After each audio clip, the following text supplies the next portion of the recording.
Hey everyone! So today's topic in this little series of my top tips for recovery from restrictive eating disorders is resting, tackling exercise addiction, and challenging lower level movement compulsion. It's 6 tips today because I couldn't quite fit it all into 5 because this is a big one. So yeah, I've managed to do my 6 top tips. Number 1, probably the most important one, sit down. Just as simple as that, sit down. You don't need to go out for a walk. You don't need to go to the gym. You don't need to go upstairs to use the toilet rather than downstairs. You don't need to do the washing up. You don't need to hoover right now. Sit down. It feels difficult, but it isn't. Take away that eating disorder fog of, oh, it's so difficult, I don't know how to do it. It's simple. You just have to sit down. Number 2, restful distraction techniques. So for me, in my recovery, I didn't really suffer from an exercise addiction, but something that I definitely struggled with was the lower level movement compulsion. And for me, certainly like a hyper productivity drive.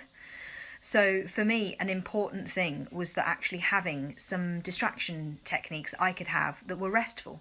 Things that kept me still, but allowed me to be mentally active. So it kept my brain in a place that wasn't going crazy. You know, that mental battle that you're having, which is horrendous.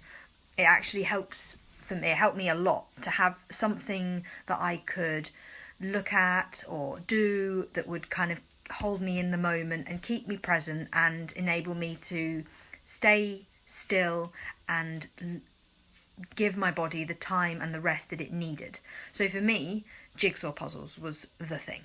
So I did hundreds of jigsaw puzzles, and I would often just sit and I'd have my meals and I'd be doing a jigsaw puzzle, and then afterwards I'd maybe sit and watch a film or read a book. So anything that works for you. It could be jigsaw puzzles, it could also be drawing or colouring, it could be reading a book, it could be playing board games or playing on the Xbox, it could be grooming a pet.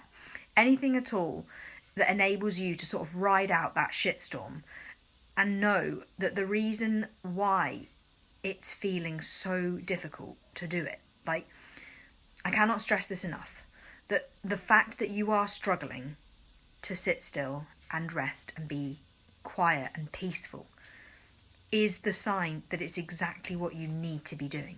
Like the fact that it's hard not to go out for a walk or a run, the fact that it's difficult not to get up immediately and start moving things and doing all the washing up and everything like that, the fact that that feels so difficult is exactly the sign that you need to be tackling it. The fact that it's hard means that it is inevitably all part of that disordered maze.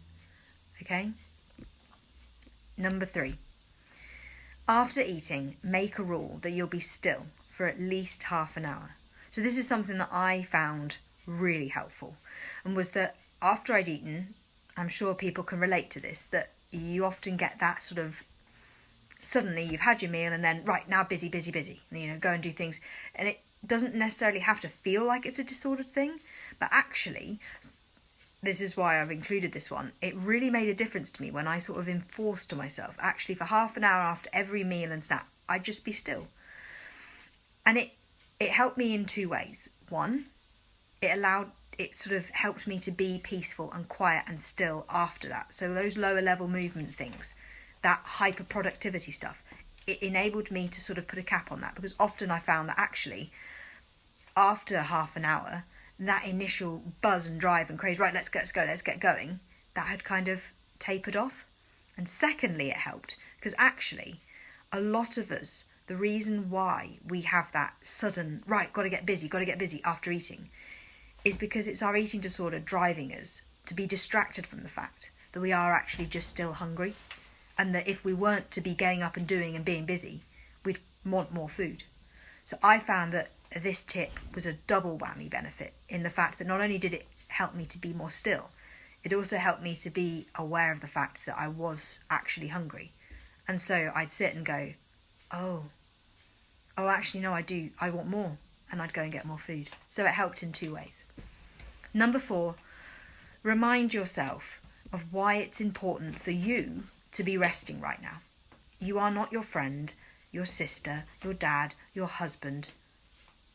So whatever they do with their bodies doesn't affect what you do with yours. You do not need to walk the long way to the shops.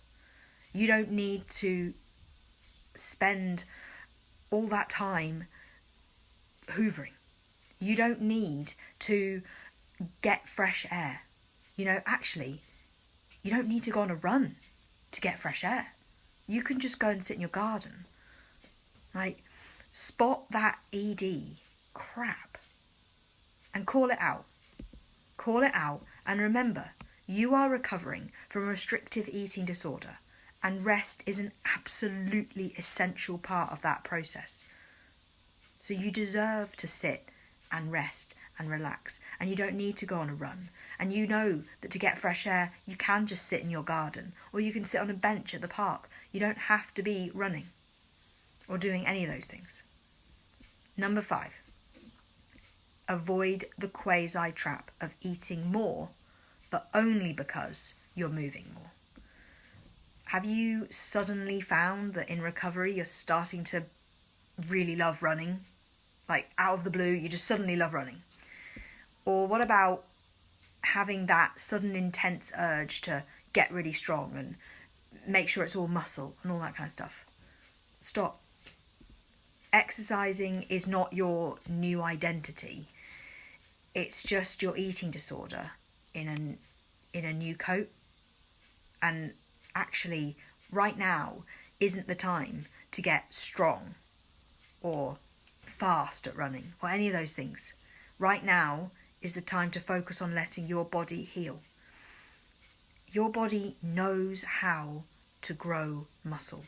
You started off as a cell, one cell, and you grew inside a womb, you multiplied, and you came out from that cell as a perfectly formed human baby. You came out with organs and muscles and bones and skin and all those things. Your body is a genius. It knows how to build stuff. You don't need to go to the gym to be, just don't disrespect it. Your body is a genius. It knows how to do this stuff. Let it rest. Give it the food that it's asking for, mentally and physically. Honour those signals. And just respect the fact that it knows what it's doing. And the last one today. Ditch the Fitbit, ditch the calorie counter, ditch the step tracker, and ditch all the fitness trackers. You do not need that crap in your life.